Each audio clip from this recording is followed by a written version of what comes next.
All right, good afternoon everyone again. Welcome and thank you very much for coming over today.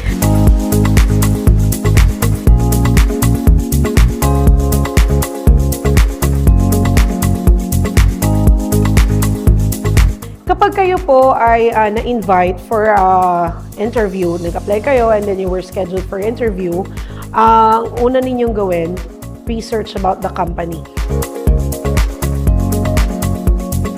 Naririnig ko lang yung VA. I don't have the interest before. You can earn a lot doing what you love in the presence of your family.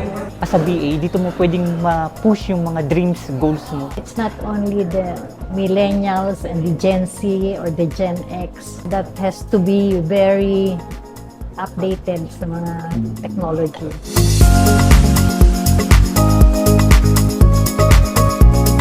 My goodness, I don't know how to operate those laptops. Hindi ko alam yan. You have to learn on your own.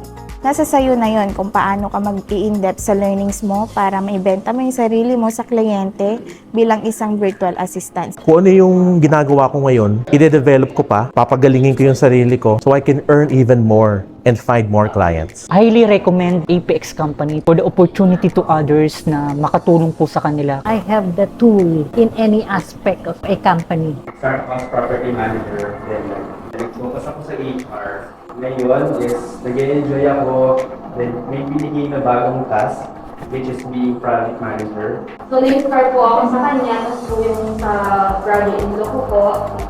Tapos yung cousin ko din po, isa po siyang graphic designer po sa Baba Booklet. So, na-inspire po ako sa lives po nila.